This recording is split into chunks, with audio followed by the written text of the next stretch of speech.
ऐसे मतलब उन्हीं का वो दिखाई दे रहा है सब कुछ। जब से वो मंत्र जाप शुरू किया है दूसरा वाला, हाँ हाँ तब से वो क्यों दिख रहे हैं? वो तो आपकी मंत्र ऊर्जा है। आप कृष्ण के प्रति प्रेम भाव है आपका, भक्ति भाव है, इसलिए आपको वो दर्शन दे रहे हैं। पहले तो गुरु जी लक्ष्मी मैया की तरफ था मेरा, मैंने आपसे बोला था कि मुझे ऐसे ऐसे है, तो आपने मंत्र दिया, तो अब अचानक उनकी तरफ हो गया है बहुत। हाँ नहीं, वो तो लक्ष्मी नारायण मंत्र है ना, वो कृष्ण का ही मंत्र है एक तरफ से। ठीक है। हाँ तो क्या है कि देखो, लक्ष्मी नारायण जी का मंत्र है, मतलब विष्णु और लक्ष्मी का जी का मंत्र है। नारायण तो भगवान विष्णु है, तो हो सकता है कि आपको कृष्ण ज्यादा अच्छे लगते हो विष्णु रूप में से ज्यादा, तो इसलिए वो लक्ष्मी नारायण है, तो वो भगवान विष्णु का ही मंत्र है ना। ठीक है, मूल तो वो लक्ष्मी नारायण मंत्र है, मतलब विष्णु का मंत्र है, तो वो कृष्ण के रूप में दर्शन दे रहे। मतलब अब आंखें खुली हैं फिर भी दिखाई देते हैं, और जैसे मंत्र जाप करती हूँ आंख बंद कर लेती हूँ तब नहीं, इतना नहीं दिखते, और जैसे मंत्र जाप खोल के देखती हूँ तो ऐसा लगता है सामने ही है वो, और फिर मैं ऐसे अपने मन से बिल्कुल देखने की कोशिश करती हूँ, थोड़े से धुंधले हो जाते हैं। हाँ वो क्या आपका थर्ड आई ओपन होता है ना, शक्ति आप आश्रम से जुड़ती हो।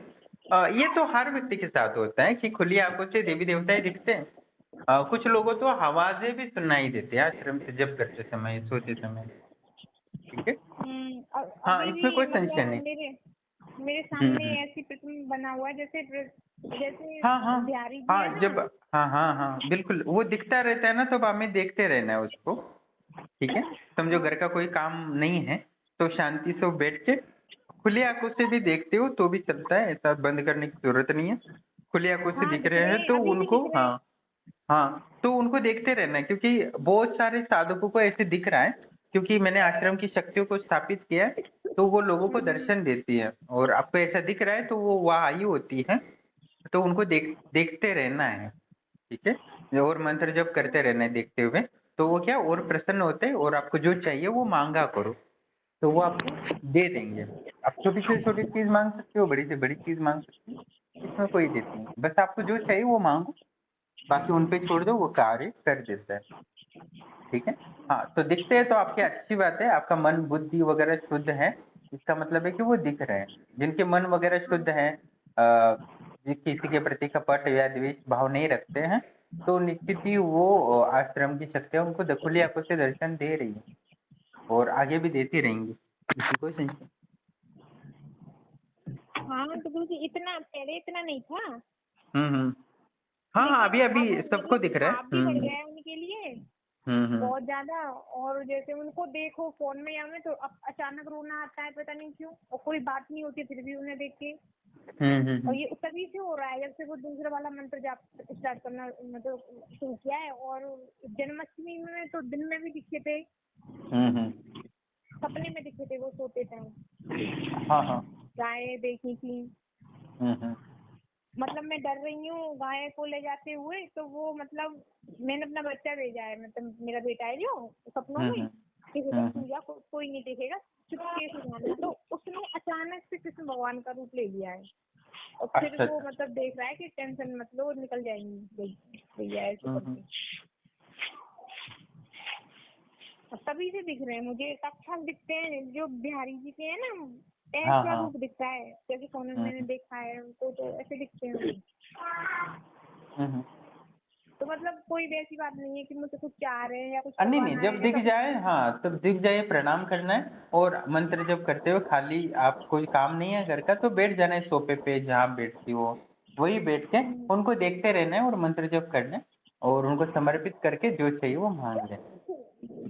इसमें कुछ नहीं, तो आपका क्या ये त्राटक भी हो जाएगा, ध्यान की सिद्धि भी मिलेंगी, और ऐसी आदत पड़ जाएगी तो थर्ड आई भी ओपन हो जाएगा, सूक्ष्म शरीर भी जागृत हो जाएगा, तो आपको सिद्धियां भी मिल जाएंगी।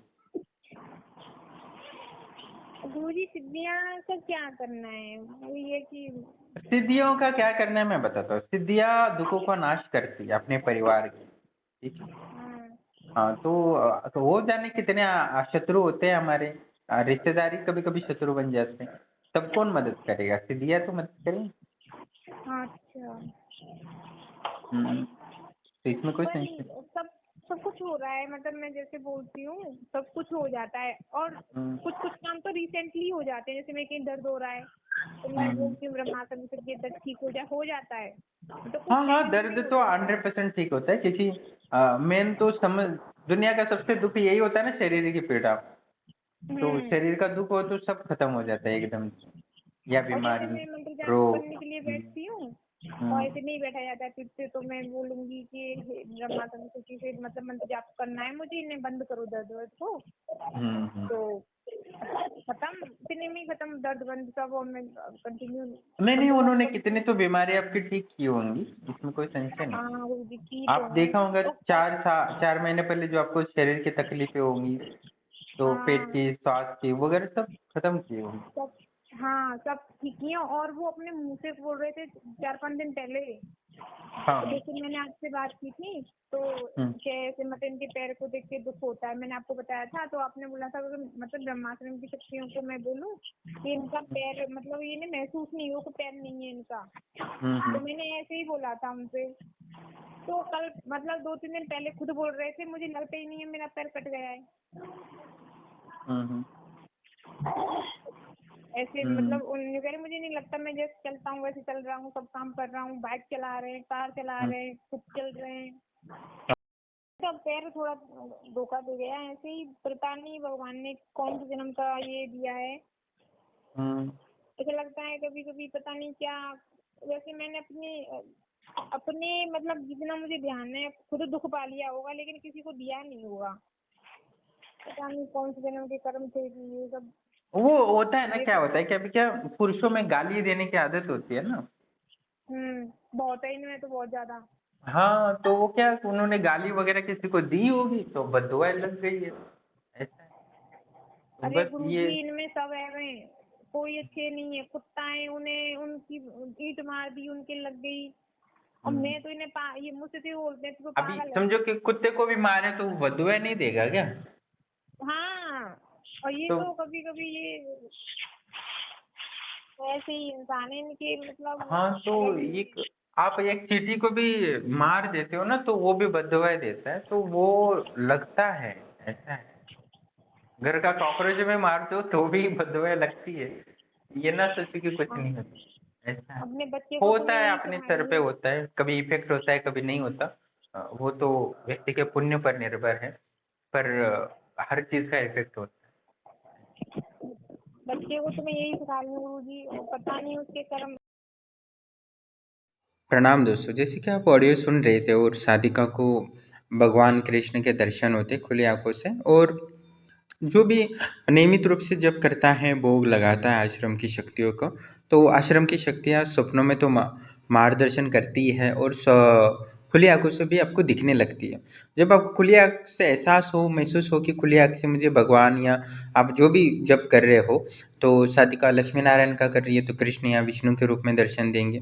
जैसे पिछला साधक था, उसको भी विष्णु और हनुमान जी के दर्शन हो रहे थे।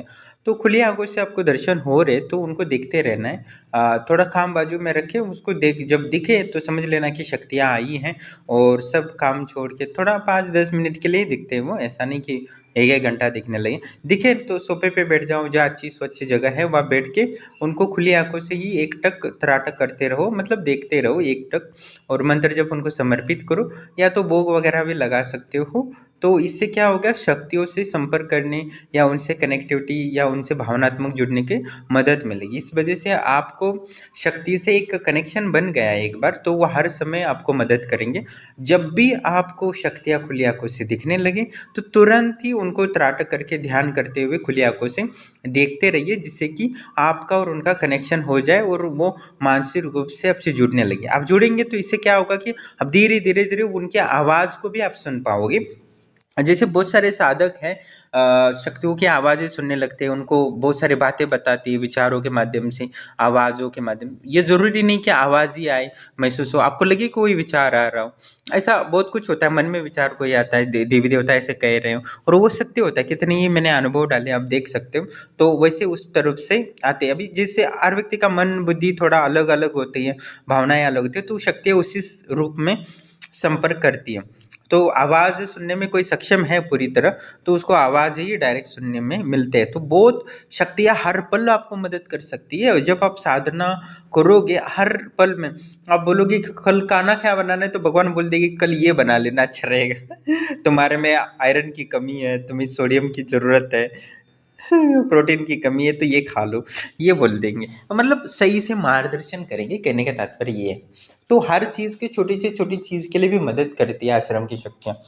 आपने कहीं सुना होगा कि कोई साधक या साधिका नाराज है किसी चीज़ पे, तो वो रात को वैसे ही बिना खाए सोया है, तो शक्तियाँ तुरंत जाके उसको बोलती है चिंता मत करो, मैं तुम्हारे साथ हूँ, ये वगैरह एकदम भावनाओं से बोलती है। तो इतना प्रेम से बोलती क्यों है? क्योंकि शक्तियाँ स्थापित है और आपने मंत्र जप किया है, तो वो भी आपसे प्रेम करती है, इसमें कोई संशय नहीं। तो आप उतनी तन्मयता से जप करेंगे तो आपको लाभ होगा।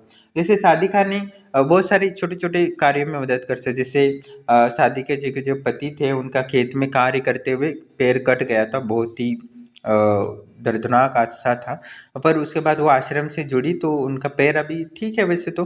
और दूसरी चीज़ कि उनको पहले एहसास होता था कि पैर मेरा कटा है, पर वो दुख के वो अपनी पत्नी से दुख बोलते थे। तब मैंने बोला, उन्होंने मुझे कॉल किया था, तब मैंने बोला कि ऐसे बोलो कि आश्रम की शक्ति हो, क्योंकि उनको पैर कटा हुआ है ऐसा एहसास ही ना हो। तो वैसा ही उन्होंने बोला, और अभी उनको एहसास नहीं होता, वो सारे कार्य करते कॉन्फिडेंटली, और सब गाड़ी से लेके मोटरसाइकिल से लेके सारे काम करते हैं, खेती का भी फिर से शुरू कर दिया। तो कहने का तात्पर्य ये है। और उनको ये दोष के कारण ये लगा है क्योंकि वो कुत्ते को पत्थर वगैरह मारते थे, बचपन से आदत होती है बहुत सारे बच्चों को कि छोटे छोटे कुत्ते को या जो भी पशु पक्षी होते हैं उनको मारने की, तो उनको दर्द होता है, पीड़ा होता है, वो बद्दुआएँ देते हैं। तो कभी भी पक्षियों को और चींटियों को भी नहीं मारना चाहिए कम से कम। और कुत्ते वगैरह को तो मारना मतलब बहुत खतरनाक, बड़े प्राणियों को तो मारोगे तो बद्दुआएँ मिलती है। और गालियाँ देने की आदत, अहंकार की आदत, ये सब नहीं करना चाहिए। भोग और अहंकार से दूर रहना चाहिए, नहीं तो ये आपके अस्तित्व के लिए खतरा निर्माण कर सकता है। जो व्यक्ति भोग और अहंकार से मुक्त हो जाता है, तो उसके समस्त दुखों का आधा नाश हो जाता है। इसलिए किसी व्यक्ति को गाली देने की आदत नहीं रखना चाहिए। कभी-कभी बहुत सारे लोग गालियाँ देने की आदत रखते हैं, कुत्ते को मारने की, बिल्ली को मारने की, या कुछ भी करने, या चिड़ियों को मारने की। ये कुछ भी खाली-पीली मछलियों को मार के फेंक देते हैं, खाते भी नहीं। मतलब बहुत कुछ आदत होती है गाँव में लोगों को, तो जैसे जंगली ही होते हैं ना, वैसे ही रहते हैं। पर ऐसा नहीं करना चाहिए, हर व्यक्ति की बद्दुआएँ लगती है, और बद्दुआएँ इतनी खतरनाक होती है कि कुछ भी हो सकता है। तो इसमें से अभी किसी ने सोचा भी नहीं होगा कि किसी व्यक्ति ने गालियाँ दी हैं लोगों को बहुत ज़्यादा अहंकार में, कुत्ते को मारा है तो उसका पैर कट गया हो, ऐसा अनलॉजिक कहते हैं, पर सत्य तो यही है। वो बद्दुआएँ होती किसी ना किसी छोटे 1-2 सेकंड के लिए ही, खेती में काम करते हुए थोड़ा-सा लग गया और कितना बड़ा नुकसान हो गया, एक झटके में पैर कट गया। तो ये बहुत ये हो जाता है, बहुत दर्दनाक और बहुत पीड़ा होती है, बताने के लिए भी रोंगटे खड़े हो जाते हैं। तो इसमें कोई संशय नहीं। तो हमें एक दूसरों की भावनाओं की, दूसरों के दुखों का, दूसरों का सम्मान करना चाहिए, इसमें कोई संशय नहीं। अपनी भोग की लालसा और अहंकार को नियंत्रित में रखना चाहिए। आपको नहीं आ रहा तो गुरु के संपर्क में आना चाहिए, गुरु आपको बताता है कि कैसे अहंकार रहित हो जाना है, कैसे भोग विलास से, वासना से, काम, क्रोध, लोभ, ईर्ष्या, द्वेष से मुक्त होना है। ये काम, क्रोध, लोभ, ईर्ष्या, द्वेष आपके अस्तित्व के लिए खतरा है। ये आपके अस्तित्व को नष्ट कर देता है, क्योंकि आप काम, क्रोध, लोभ, ईर्ष्या, द्वेष से रहोगे तो आपका सूक्ष्म शरीर कभी विकसित नहीं होगा, और सूक्ष्म शरीर का विकसित न होना मतलब आप परलोक जा ही नहीं सकते। आपके पास पुण्य भी हो तो भी आपका सूक्ष्म शरीर का विकास नहीं है, तो आपका परलोक जाने का संभावना नहीं है, आप प्रकृति में विलीन हो जाओगे। हो सकता है आपको फिर से एक मनुष्य जन्म मिले। तो कहने का तात्पर्य ये बहुत सारी बातें होती हैं जो आपको गुरु ही बता सकता है, क्योंकि इस जीवन को एक जीने की कला होती है, वो यथार्थ रूप में वो गुरु ही बताता है। इसलिए गुरु के संपर्क में आके अपने जीवन को कैसे जिया जाए, ये समझने की ज़रूरत है, जिससे कि आप बड़े-बड़े दुखों से आपकी रक्षा हो, आपके अस्तित्व की रक्षा हो, और आप शाश्वत जीवन को प्राप्त कर सको। इहलोक में भी आप सुखपूर्वक जी सको, परलोक में भी सुखपूर्वक जी सको, और पुनर्जन्म हो जाए तो भी आपको अच्छा जन्म मिले, इसके लिए गुरु की आवश्यकता होती है, इसमें कोई संशय नहीं है। आप इन बातों को ध्यान नहीं समझोगे कि जीवन तो छोटी छोटी चीज़ों के लिए अपना पैर कटवा दोगे तो कैसे चलेगा। कि आपने कुत्ते को मारा, आपको तो कुछ मिला नहीं, गालियाँ दी लोगों को, मिला तो कुछ है नहीं, उल्टा बदुआ मिले, और अपने अस्तित्व के लिए खतरा हुआ, मतलब मौत हो जाती है, अस्तित्व को खतरा हो जाता है। ये पुण्य के बिना कोई भी व्यक्ति जीवित नहीं रह सकता। पुण्य के बिना कान भी से आवाज़ भी नहीं सुन सकता। जब पुण्य खत्म हो जाए ना तो कान में आवाज़ें भी नहीं आती, सुनने की भी क्षमता खत्म हो जाती है। किसी कुछ लोग को पुण्य खत्म हो जाए तो खाना भी निगलना नहीं आता, गले में कैंसर होने लगता है, क्या नहीं कुछ हो सकता है। तो ये कौन करता है, ये गले का कैंसर, आंत के कैंसर, सौंदर्य को छीन जाता है, ऐसा क्यों होता है एक व्यक्ति के साथ। तो वो ऊर्जा क्यों नष्ट होती है। बैक्टीरिया वायरस पूरे धरातल पर फैले, उनका इफेक्ट कभी भी हो सकता है, थोड़ा भी कुछ भी हो। तो हमें अपने जीवन को वास्तविक कैसे जिया जाए जिससे दुखों से बचा जाए, इसके लिए गुरु होते हैं। उनसे आप जुड़ते हो तो निश्चित ही आपकी सुरक्षा प्राप्ति होती है और अनंत दुखों से आपकी रक्षा होती है, शारीरिक हो या मानसिक हो। जैसे साधिका के पति को जैसे मानसिक दुख था कि मेरा पैर कट गया, तो अभी नहीं होता क्योंकि अभी उनको महसूस नहीं होता, क्योंकि उन्होंने वो बीमारी दूर कर दी। तो ऐसे बहुत छोटी छोटी चीज़ें होती है। एक चुटकी भर से आश्रम से जुड़ने से आपके महान दुखों का नाश होता है, इसमें कोई संशय नहीं।